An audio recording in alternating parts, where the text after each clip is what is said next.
Si ustedes van al libro de Hechos de los Apóstoles, encuentran de que los apóstoles usaban las escrituras para enseñar la verdad y la palabra de Dios. Por ejemplo, Hechos capítulo 17, y podríamos leer muchos pasajes.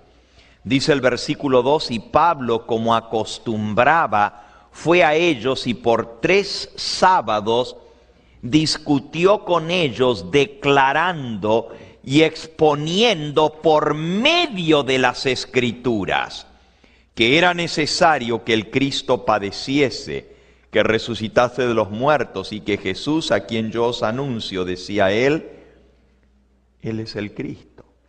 Pablo utilizaba las Escrituras para demostrar que Jesús era el Mesías.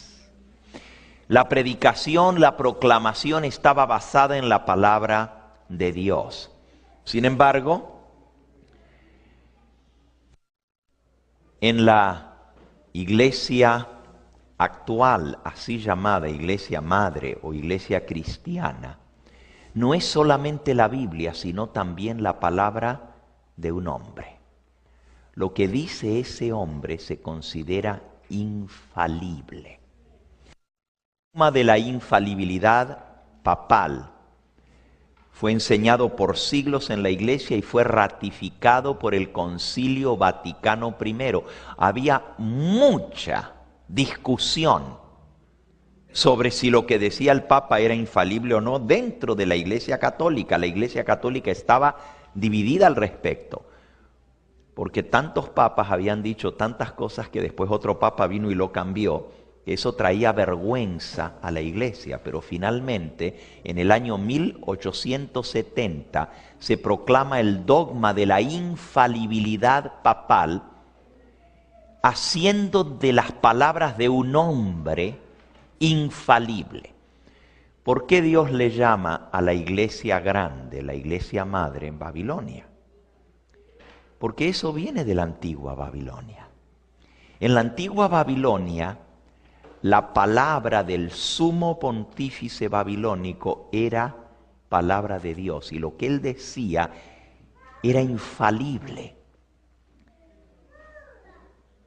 No podía ser alterado. Ustedes recuerdan una mención similar con el imperio de los medos y los persas. Cuando el rey Darío dio una ley, dice, es ley, y hasta el día de hoy nosotros usamos esa expresión, es ley de Medo-Persia. Quiere decir, no puede ser cambiada, no puede ser alterada. ¿Por qué? Porque la palabra del pontífice, y así se le llamaba al rey de Babilonia o al rey de los medos y persas, sumo pontífice. También los romanos usaban el mismo título para sus emperadores, sumo pontífice. La palabra de ellos era absoluta, era infalible, no podía ser variada. En la antigua Babilonia se estableció la palabra del rey cuando la enunciaba desde su trono bajo la autoridad del dios Sol, se transformaba en ley. Lo que el rey decía era ley. De igual manera, la Babilonia moderna utiliza la palabra del sumo pontífice como si fuera ley. Segunda de Timoteo, capítulo 4, versículo 4.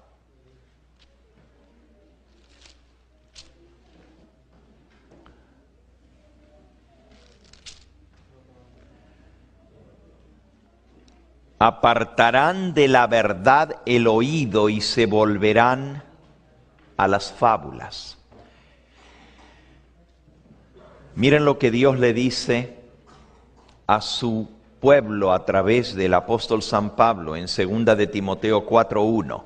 Le escribe él a Timoteo y le dice, te encarezco delante de Dios y del Señor Jesucristo, que ha de juzgar a los vivos y a los muertos en su manifestación y en su reino, que prediques, ¿qué cosa? La palabra, que instes a tiempo y fuera de tiempo, redarguye, reprende, exhorta con toda paciencia y doctrina, porque vendrá tiempo cuando no sufrirán la sana doctrina, sino que teniendo comezón de oír, se amontonarán maestros conforme a sus propias concupiscencias, apartarán de la verdad el oído y se volverán a las ¿qué? A las fábulas. La diferencia entre la iglesia verdadera y la iglesia babilónica es que la iglesia babilónica sigue las fábulas, las tradiciones, las enseñanzas de hombre en lugar de la palabra de Dios. Para ser cristiano había que esconderse. Estaba proscrita por el Estado. La religión oficial del Estado era el mitraísmo, la adoración al dios Sol. Y cualquiera que levantaba una nueva religión era perseguido. Los cristianos pasaron por terribles tribulaciones en los primeros siglos, perseguidos por el Imperio Romano porque se negaban a adorar al emperador, se negaban a aceptar la palabra del emperador como suprema, no tenían otro Dios sino a Cristo. Y el emperador no podía ser su Dios, no estaban dispuestos a adorarlo. Esto les costó infinidad de tragedias y muertes a la iglesia cristiana en los primeros siglos.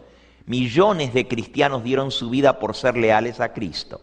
Pero cuando el emperador romano se hace cristiano y da la ley de tolerancia religiosa, en el año 313, Constantino era pagano.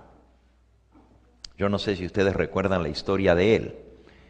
En la próxima diapositiva pueden ver lo que queda de la gigantesca efigie del emperador Constantino el Grande. Eso está en el Museo de los Emperadores sobre el Monte Palatino en Roma. Allí usted puede visitar el Museo de los Emperadores. Estuvimos justamente hace unas 4 semanas atrás y estuvimos viendo las estatuas de los emperadores.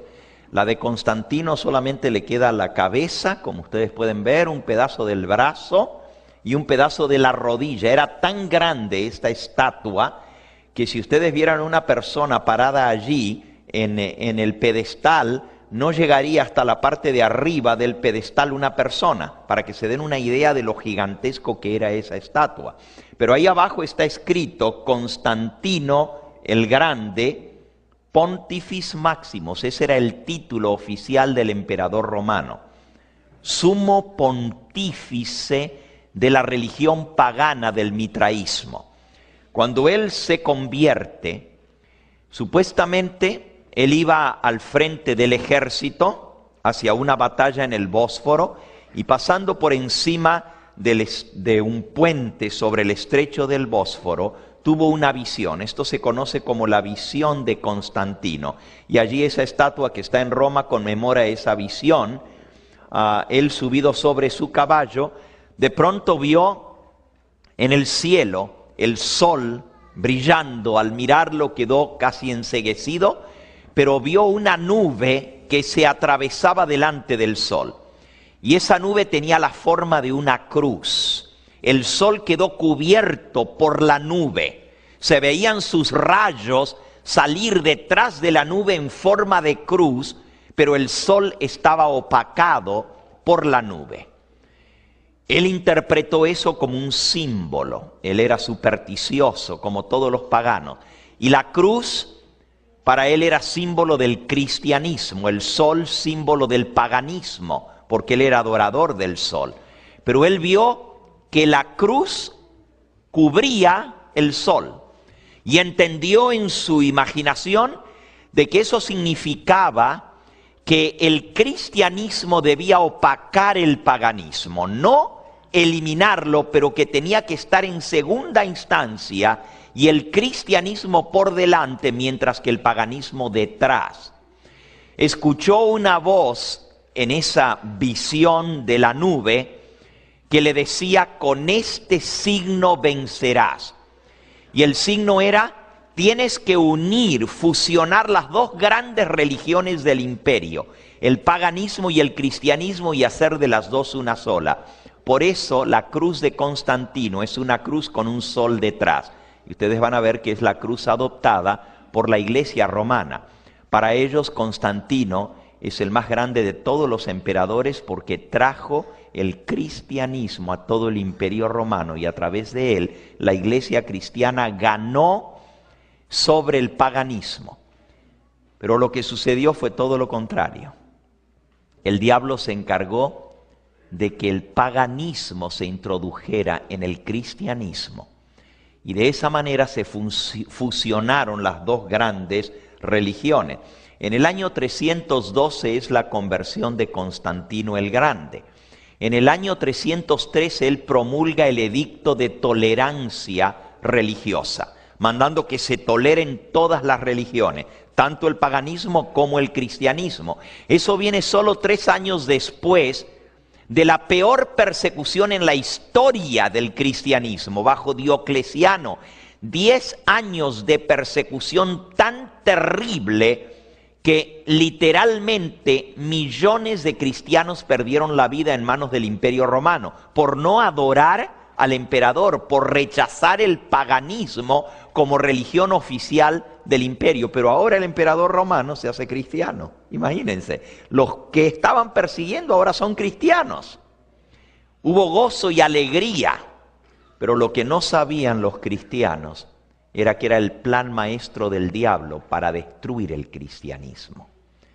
Al fusionar las dos, mezcló la verdad con el error y hoy en día lo que se llama la iglesia cristiana, la grande, la iglesia madre, es una mezcla de ambos sistemas, el pagano y el cristiano, como lo vamos a ver en un momento.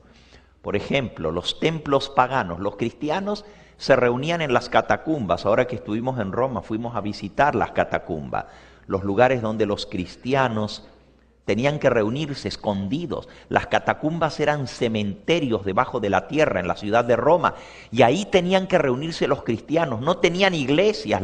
Por 300 años la iglesia cristiana existió bajo cuerda, escondida, porque eran perseguidos.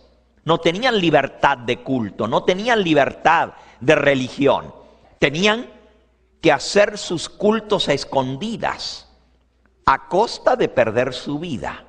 Por eso se escondían. Pero ahora, al hacerse Constantino cristiano, los templos gigantescos del paganismo se transforman ahora en iglesias cristianas, como pueden ver el famoso Panteón en Roma. En la diapositiva que sigue pueden ver una pirámide egipcia al frente y el Panteón detrás. El Panteón romano, ahí pueden ver otra foto, era el lugar donde estaban todos los dioses paganos. Panteón quiere decir lugar de todos los dioses. Hoy en día para nosotros Panteón es un cementerio, pero en realidad tienen que entender que en la mentalidad pagana, los dioses que ellos adoraban una vez habían sido hombres que vivieron en esta tierra. ¿Se acuerdan los romanos? Todos sus dioses eran guerreros, valerosos, hombres importantes que después de morir llegaron a ser dioses. Por eso los iban a visitar al Panteón, era la tumba de los hombres importantes. De allí que la palabra Panteón hoy en día significa un cementerio. Pero en la época del Imperio Romano era el cementerio de los emperadores, el cementerio de los hombres importantes. Pero como llegaron a ser dioses y los adoraban, era un templo sagrado de adoración a los muertos. Esto la Biblia lo condena y le llama abominación, el tener culto a los muertos o el consultar a los muertos. La Biblia dice que es abominación para con Jehová cualquiera que consulte a los muertos. Es más, la palabra de Dios dice que por esta razón Dios mandó a destruir a las ciudades que vivían en Palestina. Y no es solamente culto a los muertos, es culto a Satanás y a sus demonios. Por ejemplo, en Salmo 106, en el Salmo 106, dice en el versículo 34 en adelante: no destruyeron a los pueblos que Jehová les dijo, antes se mezclaron con las naciones y aprendieron sus obras. Eso hablábamos anoche, ¿verdad? Que el pueblo de Dios tiene que ser un pueblo separado, que no debemos adoptar las costumbres del mundo que nos rodea. Al contrario, debemos ser un pueblo distinto, diferente. Pero dice que el pueblo de Israel, en lugar de destruir a los pueblos que Jehová les mandó que destruyeran, se mezclaron con las naciones, versículo 35. Aprendieron sus obras, sirvieron a sus ídolos, versículo 36, los cuales fueron causa de su ruina. Sacrificaron sus hijos y sus hijas a los demonios. Derramaron la sangre inocente, la sangre de sus hijos y de sus hijas, que ofrecieron en sacrificio a los ídolos de Canaán, y la tierra fue contaminada con su sangre. Así se contaminaron con sus obras, se prostituyeron con sus hechos. Note que Dios le llama prostitución espiritual, adorar a los ídolos de Canaán, adorar a los demonios. Pero en realidad, ¿a quienes estaban adorando al adorar los demonios? Bueno, vamos a ver, aquí está haciendo referencia a lo que el pueblo de Israel hizo en Baal Peor. Si ustedes se fijan su referencia en el Salmo 106, versículo 37, tiene una letrita pequeña en mi Biblia, una letra M, y me lleva a Números 25. Y si ustedes van a Números 25, van a ver lo que dice allí. Números capítulo 25, versículo 1, dice así: moraba Israel en Sittim, y el pueblo empezó a fornicar con las hijas de Moab, las cuales invitaban al pueblo a los sacrificios de sus dioses. Y el pueblo comió y bebió y se inclinó a sus dioses. Así acudió el pueblo a Baal Peor, y el furor de Jehová se encendió contra ellos. Ahora, ¿qué era esto de acudir a Baal Peor, de comer lo sacrificado a los dioses de los cananeos? Si vuelven otra vez al Salmo, van a notar qué interesante lo que dice. Esto es en el Salmo 106. Miren de lo que viene hablando. Versículo 28.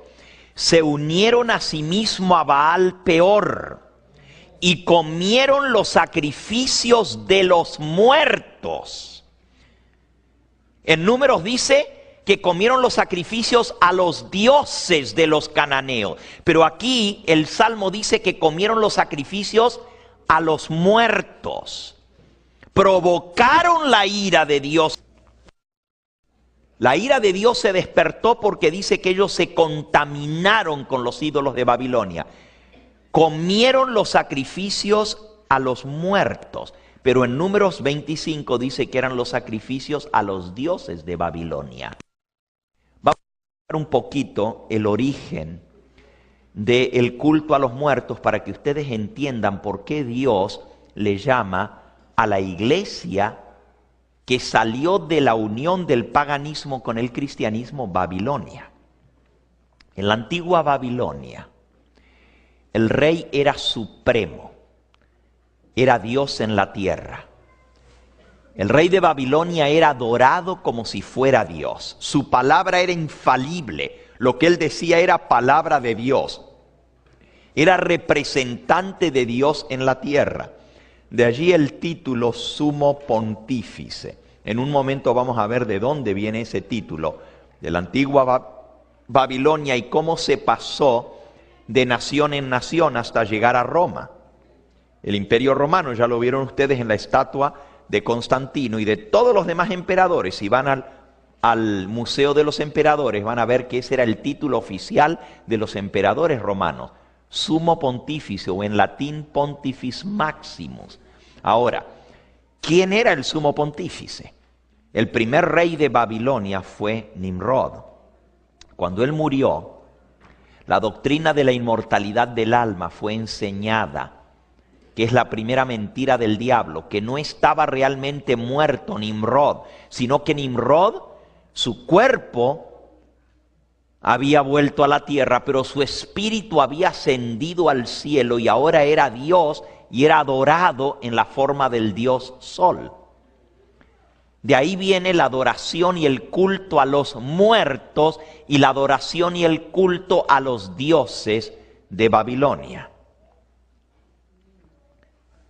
Cuando el cristianismo se paganiza o cuando se cristianiza, los templos paganos a los dioses de Babilonia se transforman en templos cristianos. Por ejemplo, uno de los templos más impresionantes de la antigüedad era el templo al dios Zeus en Roma. Ese templo estaba en lo que se conoce como la Acrópolis de Roma o la parte alta de Roma. En la vía Apia, a ambos lados estaban todos los templos. El templo ya no existe sino ruinas, pero una reconstrucción de ese templo con las columnas, con los capiteles y todo lo que quedaba está en el Museo de Pérgamo en Berlín. Y tuvimos la oportunidad de visitar hace unas semanas atrás el museo en Pérgamo en Berlín. Y ahí ustedes pueden ver lo impresionante del templo al dios Zeus. Nuevamente, era un templo para el culto a los muertos. Pero también se ofrecían sacrificios a esos dioses y se comían de esos sacrificios, que era el sacrificio a los muertos. Se ofrecían sobre las tumbas de los dioses. Y una vez que se ofrecía el sacrificio a los dioses, entonces la gente comía de ese sacrificio. De eso está hablando en Números capítulo 25. El dios Zeus era un guerrero valeroso que luego llegó a ser Dios y era adorado en la forma de Zeus o Júpiter, que es el mismo. Y es interesante que la estatua principal del mundo cristiano es la estatua del dios Júpiter. Solamente que no se llama Júpiter, es la estatua de San Pedro. Miren ustedes esa estatua allí en la pizarra. Estuvimos allí hace exactamente 4 semanas atrás. Tomamos varias fotos, una cantidad de fotos de esta estatua, y en todas las enciclopedias, aún los guías de turismo dentro del Vaticano nos dicen que la estatua de San Pedro no es San Pedro, es el dios Júpiter. La estatua es mucho más antigua, fue construida 200 años antes del nacimiento de Cristo. Y esta estatua, si ustedes notan, tiene el rayo solar encima. El rayo solar es la rueda que representa que Júpiter está bajo la jurisdicción del Sol. Esa estatua hoy en día se venera como la estatua del apóstol San Pedro en la Basílica de San Pedro, que está construida en el mismo lugar donde antes estaba el templo principal al dios Júpiter en Roma. O sea, el mismo edificio que se usaba para adorar al dios pagano, ahora se utiliza, bueno, cuando digo el mismo edificio, se utilizó. Finalmente, ese templo fue destruido y en su lugar se levantó la Basílica de San Pedro. Y hoy en día la misma estatua del dios pagano, que era el dios Júpiter o Zeus, está ahora dentro de la Basílica de San Pedro como la principal estatua representando a San Pedro. Nosotros tuvimos que hacer cola para sacar fotos de la cantidad de gente que había. Los turistas se amontonan en esa estatua para sacarse fotos. Y como la estatua está arriba de un pedestal alta, Solamente le pueden tocar el dedo del pie y está tan gastado de tanto que lo tocan o lo besan que ya está totalmente brilloso, aunque la estatua es negra de una aleación de metales. El dedo está brilloso de tanto que lo veneran y lo tocan. Los paganos antes adoraban la estatua del dios Júpiter. Ahora le llaman Peter, nomás le sacaron el Ju y quedó Peter.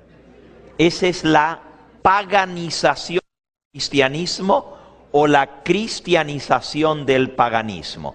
Y en otra diapositiva que sigue ustedes pueden ver a la estatua de costado y pueden ver cómo el rayo del dios Sol cae sobre la estatua, tal cual como estaba en el templo pagano. Allá pueden ver la entrada sobre el altar mayor. Atrás, eso que brilla en la foto de la derecha, es el altar mayor de la Basílica de San Pedro en Roma, y pueden ver cómo el rayo del sol entra de la cúpula, y después les voy a explicar lo que es la cúpula y la penetración en la cúpula del dios Sol, y llega hasta la estatua de San Pedro. Las mismas imágenes de adoración al sol del paganismo todavía se siguen viendo en Roma. Esa copa que la Biblia le llama abominación a Jehová, y leamos lo que es abominación a Jehová. En el libro de Deuteronomio, en el capítulo 18, Dios dice lo que es abominación. Podríamos leer desde el capítulo 17 para que viéramos lo que es abominación. Deuteronomio capítulo 17.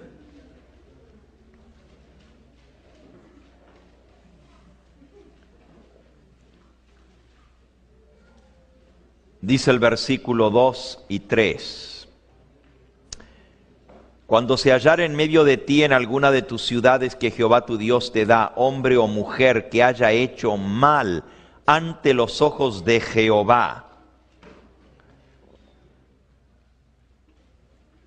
traspasando su pacto, que hubiera ido y servido a dioses ajenos, o se hubiere inclinado a ellos, ya sea al sol o a la luna o a todo el ejército de ellos, lo cual yo he prohibido, y te fuere dado aviso, y después que oyeres y hubieres indagado bien, y la cosa pareciera en verdad cierta, que tal abominación ha sido hecha en Israel, entonces sacarás a las puertas al hombre o a la mujer que hubiera hecho esta abominación, sea hombre o mujer, y los apedrearás, y así morirán. Noten que Dios le llama abominación el culto a los dioses ajenos, al sol, a la luna, al ejército de ellos, porque esto es paganismo. Esto viene de la antigua Babilonia, y Dios dice: te lo he prohibido. En el capítulo 18 de Deuteronomio amplía más lo que es abominación. Y recuerden que en la copa está abominación, es lo que ha dado a beber a todas las naciones. Dice el versículo 9: cuando entres a la tierra que Jehová tu Dios te da, no aprendas a hacer según las abominaciones de aquellas naciones. No sea hallado en ti quien haga pasar a su hijo o a su hija por el fuego, ni quien practique adivinación, ni agorero, ni sortílego, ni hechicero, ni encantador, ni adivino, ni mago, ni quien consulte a los muertos, porque es abominación a Jehová cualquiera que comete estas abominaciones. Y por estas abominaciones Jehová tu Dios echa estas naciones de delante de ti. Dios mandó a destruir esas naciones porque hacían cosa abominable a sus ojos, que era el culto a los muertos, el consultar a los muertos. Cuando se consultaba a un dios pagano, se estaba consultando a los muertos. Era espiritismo en forma directa. ¿Se acuerdan ustedes que el rey Saúl consultó a quién? A la pitonisa de Endor? ¿Y qué era una pitonisa? Una mujer que consultaba a a los muertos. Y por eso murió el rey Saúl, dice la Biblia, por haber consultado a una pitonisa. En el libro de Isaías, en un capítulo y versículo muy conocido para nosotros, nos habla de esto mismo. El contexto del versículo, ese que dice a la ley y al testimonio. Miren cuál es el contexto de ese versículo. Isaías capítulo 8.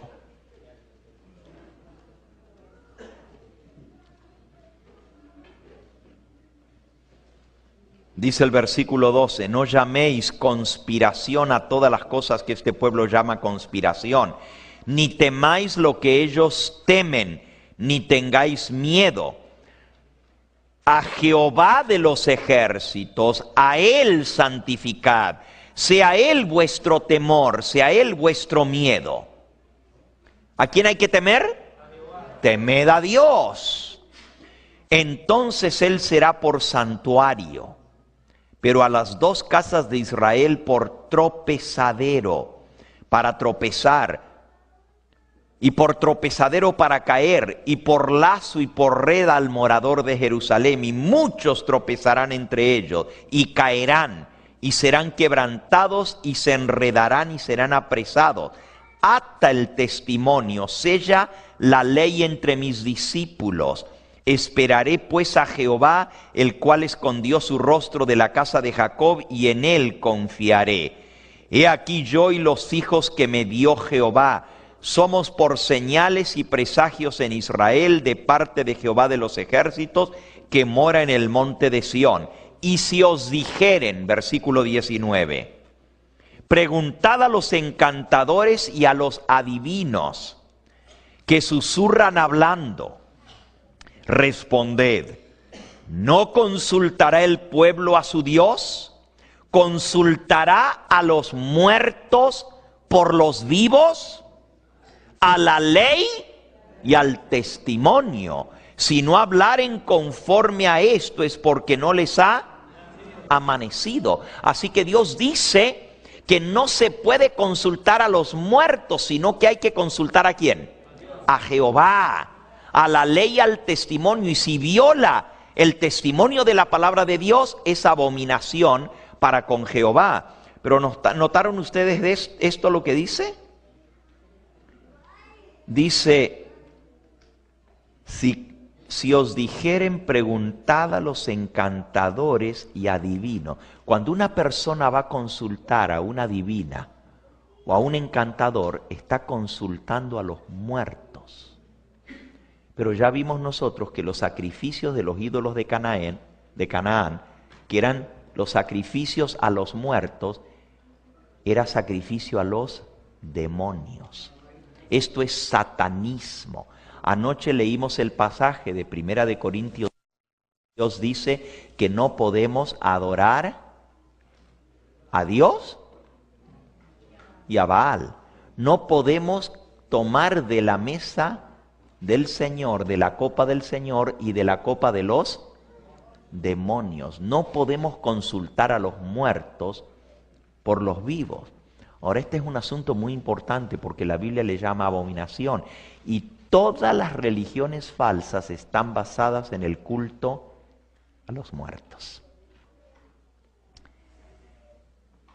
El shintoísmo, el taoísmo, el budismo, el brahmanismo, estoy hablando de todas religiones paganas que se adoran, y los adoradores de estas religiones están en el Japón, en la China, en la India, las religiones orientales que les llamamos nosotros, todas están basadas en el culto a los muertos.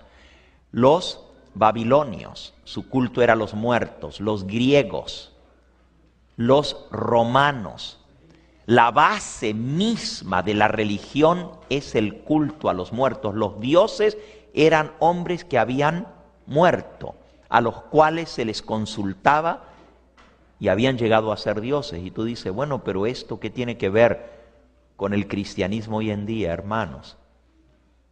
Cuando usted mira la religión madre y muchas de las hijas que salieron de ella, ¿a quiénes se elevan los rezos? Cuando se reza el rosario, ¿a quién va dirigido el rosario? 19 oraciones son a la Virgen María y la Virgen María está muerta. Cuando usted le reza a San Martín de Porres o a cualquiera de los santos de la religión popular, ¿a quién le está rezando? Ninguno de los santos. Es más, no se puede llegar a ser santo en vida. Tiene que estar muerto para que sea santo. Y tiene que ser canonizado por la Iglesia. Ahora, ¿cuántos santos canonizó Juan Pablo II? Más de 2.800 muertos los canonizó. Y canonizarlo quiere decir que ahora la gente les puede rezar, les puede orar a ellos, les puede pedir favores y se puede tener un culto a esos santos. Cada iglesia está dedicada a un santo en particular. Es una fábrica de santos la iglesia popular. Una fábrica de santos en el sentido de la canonización. Ya hasta Juan Pablo II va en aras de canonización. Tan pronto como mueren comienza el proceso para canonizarlos. Pero según la iglesia tienen que pasar por lo menos, ¿cuántos años? Para llegar a canonizarlos tienen que pasar 2 generaciones. El proceso tiene que pasar 5 años, pero ahora quieren cambiar las reglas de la canonización para poder canonizar más rápido. ¿Cuál es la importancia de canonizar a los muertos? Para poderles rezar, para poderles pedir, para el culto a los muertos. Y la Biblia dice que es abominación a Jehová cualquiera que consulte a los muertos. Y por esas abominaciones Jehová echó a esas naciones de delante de sí. Pero hoy en día la iglesia popular está basada en eso, los rezos a los muertos. Ahora, hermanos, ¿qué creen ustedes que son las apariciones de la Virgen María? ¿Ustedes creen que en verdad es la Virgen María que se aparece?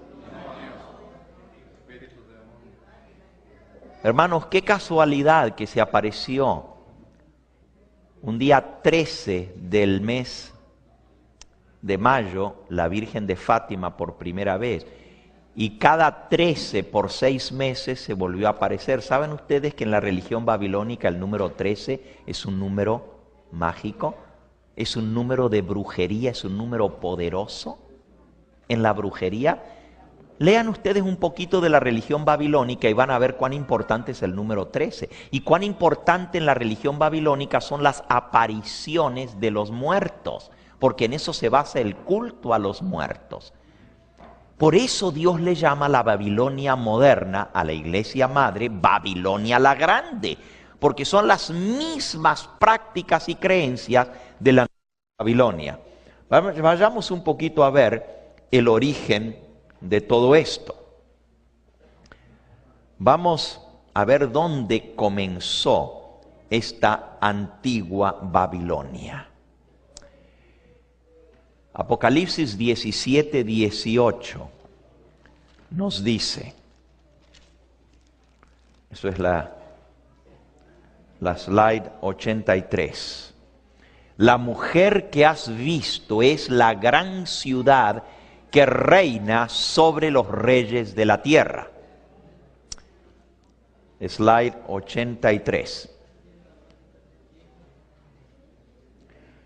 Noten, la mujer y la ciudad son una y la misma cosa. La mujer que has visto es la gran ciudad. La gran ciudad es Babilonia, se llama la ramera, la prostituta. Ahora, ¿qué evidencias tenemos nosotros de que esta mujer es realmente la Roma papal hoy en día? Vamos a repasar rápidamente las características que vimos anoche, rapidito, y luego vamos a ir al origen de todo esto en la antigua Babilonia. Primera característica, dice Apocalipsis 17:3, y anoche vimos 10 características, ¿se acuerdan? Una de esas características es que es culpable de blasfemia, está llena de nombres de blasfemia, dice. Me llevó en el espíritu al desierto y vi una mujer sentada sobre una bestia escarlata, llena de nombres de blasfemias, y la bestia tenía 7 cabezas y 10 cuernos. También en Apocalipsis capítulo 13 y versículo 1 dice, y tenía sobre sus cabezas un nombre blasfemo. ¿Qué cosa es blasfemia? Porque esta mujer es culpable de blasfemia y está sentada sobre una bestia que también tiene nombres de blasfemia. Recuerden que la bestia representa el poder político, la mujer el poder religioso, pero en la antigua Babilonia los dos estaban unidos en un individuo. El rey de Babilonia llevaba el título de rey, pero también de sumo pontífice de las religiones, o sea, de los secretos de Babilonia. Se les llamaba los misterios de Babilonia. Y a los iniciados en los misterios se les llamaba los caldeos. ¿Se acuerdan ustedes cuando ustedes leen en la Biblia que el rey mandó a consultar a los magos, astrólogos, adivinos y caldeos? Esa es la religión de Babilonia, es la religión del culto a los muertos, la religión de los dioses falsos de Babilonia, la adivinación, la astrología, todo eso era parte de la antigua Babilonia.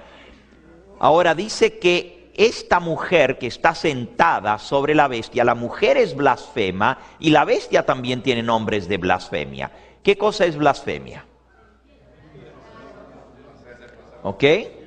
Veamos lo que dice la palabra de Dios en San Juan en el capítulo 10. San Juan en el capítulo 10.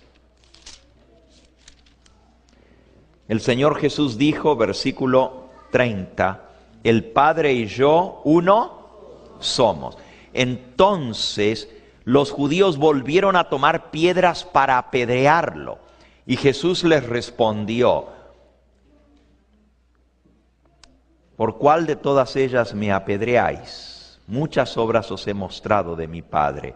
¿Por cuál de ellas me apedreáis? Y le respondieron los judíos diciendo, por buena obra no te apedreamos, sino por la ¿qué? Por la blasfemia, porque tú siendo hombre te haces Dios. Pregunto, ¿era Jesús blasfemo? ¿Por qué? Porque él era Dios, pero un hombre que siendo hombre se haga pasar por Dios o se haga adorar como Dios, ¿es una qué? Bueno, la primera bestia, Babilonia, tiene un nombre de blasfemia, porque el rey de Babilonia se hace adorar como Dios. Todas las bestias son blasfemas, porque todas ocuparon el lugar de Dios. Y cuando hablo bestias me refiero a los imperios mundiales, Babilonia, Medo-Persia, Grecia y Roma. Los emperadores, ya vimos, también eran representantes de Dios en la tierra y todos se hacían adorar. El problema por el cual el pueblo cristiano, la iglesia cristiana fue perseguida en el imperio romano era porque no adoraban al emperador. La ley romana decía que si usted era ciudadano o habitante del imperio romano, a lo menos una vez al año, tenía que adorar al emperador. Y tenía que tener un certificado que mostrara que usted le echó incienso al emperador y lo adoró. Y si no tenía el salvoconducto, no podía viajar dentro del imperio romano, no podía hacer transacciones comerciales, no podía comprar propiedades ni vender propiedades.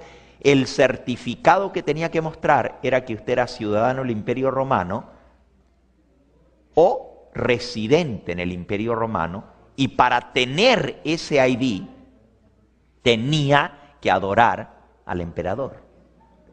Adorar al emperador significaba reconocerlo como supremo, como Dios en la tierra, y les tenía que jurar la lealtad al emperador. Bueno, cuando usted se hace americano, también tiene que jurar lealtad a los Estados Unidos, y todos los países exigen lealtad, pero no están diciendo que son dioses y que hay que adorarlos. Pero en el imperio romano, para usted hacerse ciudadano del imperio romano y tener los derechos de comprar, de vender, de moverse dentro del imperio romano, había que tener el salvoconducto diciendo que usted había adorado al emperador a lo menos una vez al año. Todos eran blasfemos estos poderes. Ahora, ¿por qué Dios dice que la iglesia en el tiempo del fin, a la cual le llama prostituta, es Babilonia. Bueno, una de las características es que es blasfema. ¿Qué cosa es blasfemia, dijimos? Siendo hombre, hacerse igual a Dios. Ahora leamos lo que la Iglesia romana ha declarado con respecto al Papa. Nosotros ocupamos en esta tierra, refiriéndose a los pontífices romanos, el lugar de Dios Todopoderoso. Ahora, hermanos, ¿cómo se llama? ¿Cuál es el título oficial del obispo de Roma? Vicario de Cristo. El vicario de Cristo. Y vicario quiere decir el que toma el lugar de un vicario. Por ejemplo, el vicario del Papa es el que representa al Papa en un país, se le llama el vicario. Y el vicario de Dios en la tierra es el obispo de Roma, el que toma el lugar de Dios. Eso de por sí es una blasfemia, pero lo está diciendo el mismo Papa León XIII. Nosotros ocupamos en el lugar del Dios Todopoderoso. Noten la Enciclopedia Católica, Prompta Biblioteca, en el volumen 2, bajo el artículo Papa, en la página 26, dice así: el Papa es el vicario de Cristo. Noten la palabra vicario, representante de Cristo en la tierra, solo soberano de los fieles. El Papa es rey de reyes y señor de señores. Por eso ostenta una triple corona como rey del cielo, de la tierra y del infierno. Solo el Papa es llamado Santísimo porque es el único que legítimamente es santo. Y sigue diciendo, el Papa es de tan grande dignidad y exalzado que no es un simple hombre. Es como el mismo Dios, el vicario de Dios en la tierra. Eso lo dice la Enciclopedia Católica, Prompta Biblioteca, a la cual el Papa Pío IX le llamó una fuente de luz y de verdad a esta enciclopedia. Fuente de luz y de verdad. Y esa enciclopedia dice que el Papa es Dios en la tierra. Ahora, noten cómo sigue diciendo. El Papa es de dignidad tan sublime y suprema que, hablando con propiedad, no ha sido establecido en algún grado de dignidad, sino más bien ha sido puesto en la misma cumbre de todas las dignidades. Él es supremo Dios en esta tierra. Y estoy presentándoles solo una declaración de la enciclopedia. He coleccionado más de 50 declaraciones en distintos concilios donde se declara que el Papa es el representante de Dios en la tierra. ¿Por qué creen que le llama Santo Padre? Su santidad, ese es un título que pertenece solo a ¿quién? Imagínense llamarle su santidad o Santo Padre. Miren lo que dice la Enciclopedia Católica: solo el Papa merece ser llamado Santísimo, Santo Padre.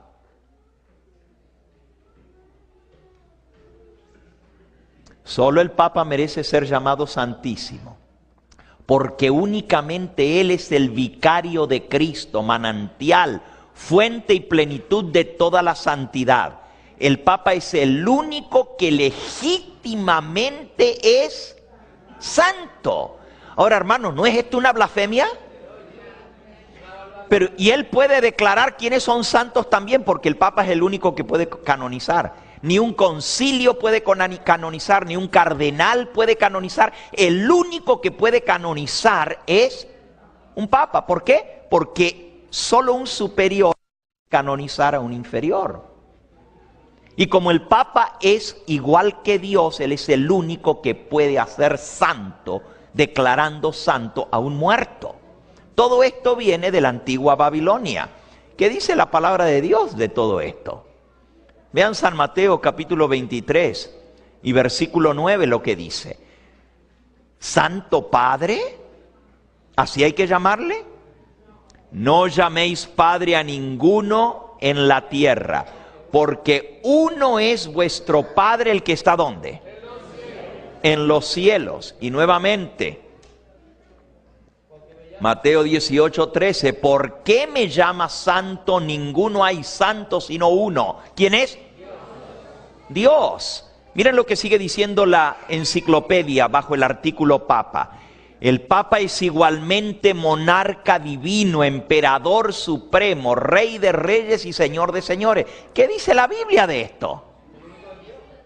Apocalipsis 17:14, ahí mismo donde estamos leyendo sobre esta mujer, la ramera, que es una blasfema, dice la palabra de Dios. Miren lo que dice: pelearán contra el Cordero y Él los vencerá, porque Él es el Señor de señores y el Rey de reyes.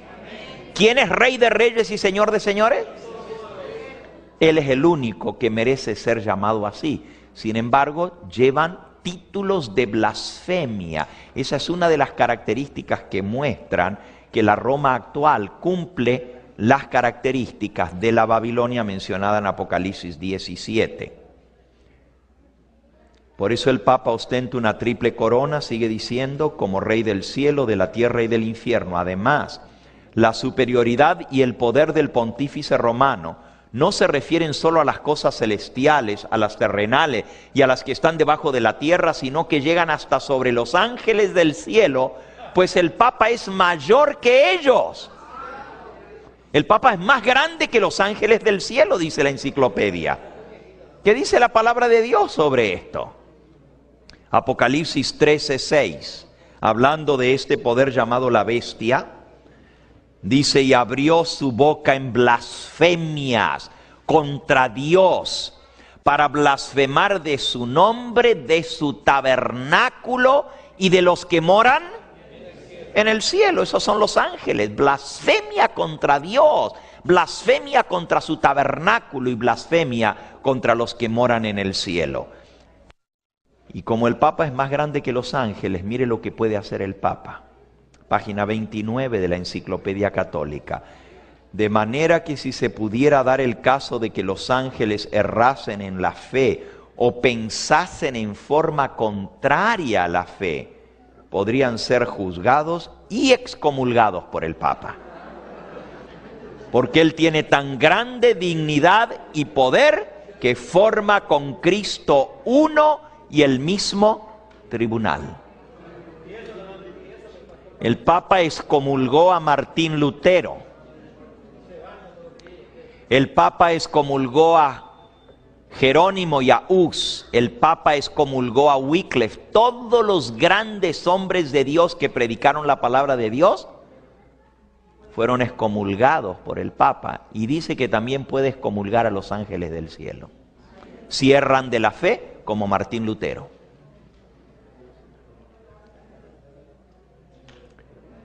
Y no solamente esto, miren lo que se atreve a hacer. El Papa tiene tan grande autoridad y poder. Próxima slide. El Papa tiene tan grande autoridad y poder que puede modificar, explicar, interpretar o abolir aún las leyes de ¿quién? Las leyes de Dios. Estaba profetizado en la palabra de Dios. ¿Pensará en cambiar los tiempos? Y la ley, Daniel 7:25. ¿Qué otra cosa es blasfemia? San Marcos 2. Jesús le dijo al paralítico: hijo, tus pecados te son perdonados. Estaban allí algunos escribas, los cuales cavilaban en sus corazones diciendo: ¿por qué habla este así? Blasfemias dice. ¿Quién puede perdonar los pecados sino solo Dios? Ahora, hermanos, ¿era Cristo blasfemo? ¿Por qué? Pero Él perdonaba los pecados. Porque era hombre, pero también era Dios. Pero cualquier ser humano que diga que tiene poder para perdonar los pecados, está tomando el lugar de Dios. En el libro de San Alfonso de Ligorio, el oficio del sacerdocio, en la página 47 dice: en verdad no es exagerado decir que en virtud de su oficio sacrosanto, los obispos y sacerdotes somos otros tantos dioses en la tierra, porque lo que solo Dios puede hacer, que es perdonar los pecados, el sacerdote lo hace, por delegación de autoridad dada por el Papa, perdonando los pecados. Ahora notaron, dice, como Dios es el único que perdona pecados, y el sacerdote también los puede perdonar porque el Papa lo autoriza a hacerlo, entonces el sacerdote tiene que ser Dios. Qué razonamiento tan ilógico, ¿verdad? Mi razonamiento sería, si solo Dios perdona los pecados y un hombre dice que puede perdonar los pecados, la conclusión es ese hombre es un blasfemo. Pero el libro de San Alfonso dice, si solo Dios perdona los pecados y el sacerdote perdona los pecados, entonces el sacerdote tiene que ser Dios.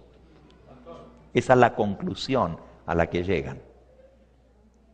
Gracias a Dios que hoy en día hay liberación para poder leer y escribir, pero la gente de antes no tenía la misma, no conocía la Biblia, no tenían la Biblia en sus manos, no podían leer las verdades que tú y yo conocemos hoy en día. Miren lo que sigue diciendo en el libro de San Alfonso, y esto está citando al Papa Inocencio III, dice así: el sacerdote ocupa el lugar de Cristo, pues al decir ego te absolvo a peccatis tui, perdona el pecado, cosa que solo Cristo puede hacer. El sacerdote es por consiguiente Dios en la tierra. Ahora, hermanos, esto de perdonar, esa era prerrogativa de los reyes. Eso viene de la antigua Babilonia.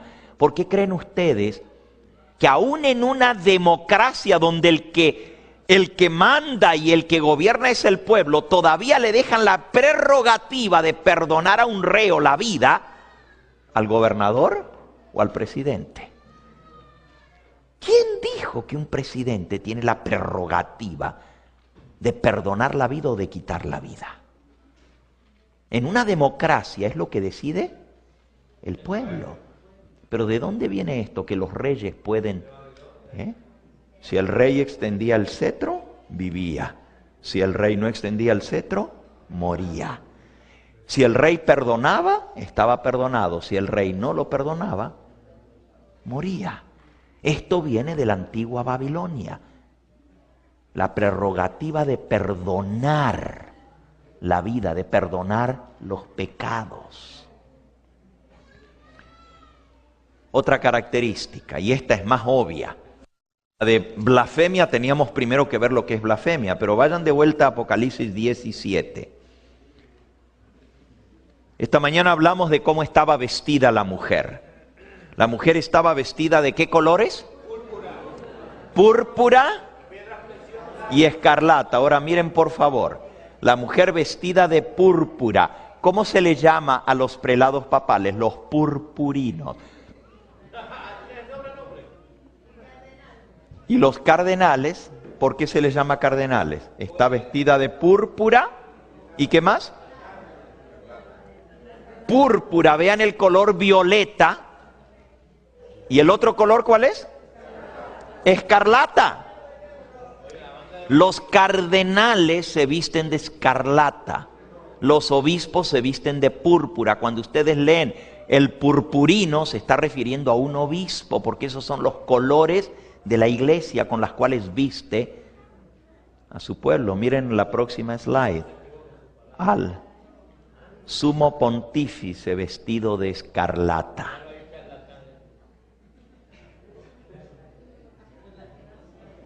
Y miren por favor el sombrero. En un momento más vamos a hablar de ese sombrero y lo que eso significa y de dónde viene. Bueno, no será hoy porque ya el tiempo se nos acabó en esta noche. Púrpura y escarlata son los colores que usa esta mujer. Y está adornada de oro, de piedras preciosas y de perlas, dice la Biblia. Otra característica, y voy más rápido, no tengo tiempo de demorarme mucho más. La mujer se le llama madre, versículo 6 de Apocalipsis 17. En su frente tiene un nombre escrito, un misterio: Babilonia la grande, la madre de las rameras. ¿Ok? Apocalipsis 17. Dice, y vi a la mujer ebria de la sangre de los santos. Hermanos, se le llama madre de las rameras. Quiere decir que es una iglesia madre. Y si es una iglesia madre, tiene que tener ¿qué? Qué interesante que hasta el día de hoy se le llama a esta iglesia la iglesia madre. Y cuando el obispo de Roma habla de sus hijos, de las iglesias que salieron, dice, necesitan volver de vuelta al seno de la madre. Y el movimiento ecuménico, hermano, es para traer de vuelta a los hermanos separados a la comunión con Roma. Por cierto, hace unas 3 o 4 semanas, cuando la iglesia anglicana, ustedes saben que ya hay 3 grandes iglesias que se han unido. La más impresionante es la iglesia ortodoxa griega, porque era más grande que la misma iglesia católica, y ahora se han fusionado. Han vuelto a estar en plena comunión. Quiere decir que un sacerdote ortodoxo puede oficiar misa en una iglesia católica. Un sacerdote católico puede oficiar misa en una iglesia ortodoxa, griega o rusa, cualquier iglesia ortodoxa. Ya están en plena comunión. Si usted se bautiza en la iglesia ortodoxa, es miembro de la iglesia católica. Y si usted se bautiza en la iglesia católica, los ortodoxos lo aceptan como miembro también. Pero la iglesia ortodoxa bautiza por inmersión, la iglesia católica por aspersión. Sí, la iglesia ortodoxa bautiza por inmersión. Y sin embargo, están en plena comunión. ¿Por qué? Porque la iglesia ortodoxa aceptó la supremacía del obispo de Roma por encima del obispo de Constantinopla. Y al haber aceptado al Papa como cabeza de la iglesia, están en plena comunión con Roma. La otra iglesia que firmó un tratado es la iglesia luterana, echando abajo 500 años de reforma. Y sobre el tema que se firmó el trato es sobre la doctrina de la justificación por la fe. Y la otra iglesia que ha firmado contrato con Roma es la iglesia anglicana o episcopal, la iglesia de Inglaterra. El primer ministro de Inglaterra acaba de confesar la fe católica y se acaba de hacer católico en plena comunión. No tuvo que ser rebautizado, lo aceptaron como miembro porque viene de la iglesia anglicana, porque ya tienen concordato. Y los concordatos fueron en 2 áreas muy importantes, en 3 áreas. El concordato es en oficio sagrado, o sea, un sacerdote ordenado o pastor ordenado en las iglesias luteranas, episcopal o ortodoxa, puede oficiar y puede ser sacerdote católico. Una es oficio sagrado, la otra es Eucaristía. Eucaristía es la misa, es válida en cualquiera de esas iglesias. Y en la tercera área es el bautismo. El bautismo sí es tomado en la iglesia anglicana, episcopal, ortodoxa o luterana, es válido en la iglesia católica. Todas estas cosas, y hay más, porque hay muchos más que han firmado ya concordatos con Roma. El ecumenismo va mucho más rápido que lo que nos imaginamos. Por eso la Biblia dice que es la madre de las rameras, porque las hijas son iguales que la madre. Tiene hijas rameras que también han caído. Y una última característica en esta hora, Apocalipsis 17:6. Vi a la mujer ebria de la sangre de los santos y de la sangre de los mártires de Jesús. No es ningún secreto que la Iglesia romana persiguió a través de la Santa Inquisición literalmente a millones de cristianos. El Papa Juan Pablo II en la Misa de Gallo, el domingo, le llaman Misa de Gallo porque es a la hora que cantó el gallo, antes de la salida del sol. Ahí pueden ver una foto a Juan Pablo II frente al Coliseo romano, celebrando la misa. Todavía está oscuro, ustedes ven, está oscura la foto. Y en esa misa pidió perdón en el año del jubileo, el año 2000, por los crímenes de la iglesia que cometió en los años de la historia. Pidió perdón en nombre de la iglesia por haber perseguido y por haber matado a tantos cristianos, reconociendo de que sí lo hizo, Pero eso no quita el hecho de que cumple la profecía. La mujer está borracha de la sangre de los santos y de los mártires del Señor Jesús. Miren esta característica, qué interesante. Apocalipsis 17:9. Esto es para la mente que tiene sabiduría. Las 7 cabezas son 7 montes sobre los cuales se sienta la mujer. ¿Son 7 qué? Montes. ¿Se sorprenden ustedes de saber que la ciudad del Vaticano es una ciudad asentada sobre 7 montes? Los montes son el Aventino, el Capitolino, el Celio, el Aquilino, el Palatino, el Quirinal y el Viminal. Eso lo aprendí de Cristian.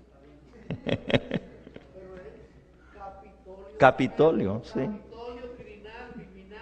El orden de los factores no altera el producto. Son 7 montes sobre los cuales está asentada la ciudad de Roma. Y la Biblia dice que está asentada sobre 7 montes. Ahora Dios utiliza esos montes como símbolo de algo también. Pero no quita el hecho de que esta mujer está sentada sobre 7 montes. Ahora, el versículo 18 dice: y la mujer que has visto es la gran ciudad que reina sobre los reyes de la tierra. O sea, es una ciudad que en esa época, cuando Juan escribió, no le dijo que reinará, sino es una ciudad que reina sobre los reyes de la tierra. Quiere decir que se refería a Roma. Cuando Juan escribió esto, la ciudad que reinaba sobre los reyes de la tierra era Roma. Pero Roma cayó como imperio, pero siguió a través del papado gobernando al mundo. Y todavía tiene su influencia alrededor del mundo. Y vamos a ver el día de mañana que esta influencia va a llegar nuevamente a dominar la tierra entera como en la Edad Media. Hemos visto en esta noche el cumplimiento de algunas de esas características y por qué Dios le llama a Roma la Babilonia moderna. Mañana lo que vamos a ver será mucho más impresionante que lo que hemos visto hasta ahora, porque vamos a ir a ver las raíces de la antigua Babilonia. Acabo de estar en el Museo de Pérgamo, en Berlín, y ahí saqué una cantidad de fotos de la antigua Babilonia. Se van a impresionar de ver.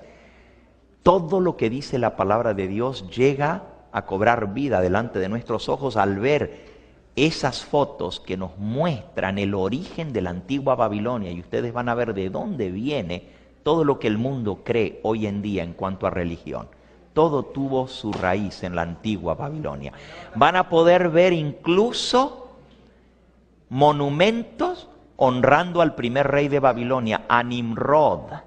Saqué fotos de todo eso en el Museo de Pérgamo en Berlín. Es impresionante, hermanos, y vamos a ver el origen de la antigua Babilonia y cómo se fue traspasando el poder de Babilonia a los persas, de los persas a los griegos, de los griegos a los romanos y de los romanos al papado. Esa es la continuidad de poder que ha habido desde la época de la antigua Babilonia. Y el que dude todavía de quién es la ramera del Apocalipsis es porque no puede ver las evidencias históricas que Dios nos da y las características que se cumplen exactamente. ¿Qué hacemos con toda esta información que hemos recibido? En primer lugar, si esto no te lleva a ti a confirmarte en tu adoración al único Dios verdadero y a Jesucristo a quien has enviado, si esto no te lleva a reconocer que el único que merece tener la honra y la gloria porque Él es Señor de señores y Rey de reyes, entonces, si no entiendes esto, no hay otra manera que Dios te pueda abrir los ojos. Cristo dijo, ni aunque se levantara uno de los muertos, ni así creerían. Tienen la palabra de Dios. ¿Se acuerdan en la parábola del rico y Lázaro? Donde le dice, Señor, deja que vaya y avise a mis hermanos. Y dice, no necesitas venir de los muertos. Es una parábola figurada, dice, porque tienen a Moisés y a los profetas. Y si no escuchan a Moisés y a los profetas, menos escucharán, aun si se levanta uno de los muertos. Si tú viendo la palabra de Dios no crees, ¿qué más puede hacer Dios para hacerte creer? En segundo lugar, esta información en muy poco tiempo no va a poder ser compartida públicamente. Vienen leyes restrictivas bajo el nuevo orden mundial, donde estos tipos de mensajes tan abiertos como se están dando ahora no se van a poder dar. Ya hay muchos países del mundo donde estos mensajes ya no se pueden predicar. No se puede hablar de esta manera porque se está atacando a la iglesia principal. Yo lo que he hecho en esta noche es leer la Biblia y leer la enciclopedia. Y ustedes sacan su conclusión si lo que hemos visto en esta noche cumple o no la profecía de la palabra de Dios. Por eso necesitamos compartir estas cosas ahora mientras hay libertad. Las libertades de esta nación muy pronto van a ser quitadas, hermanos.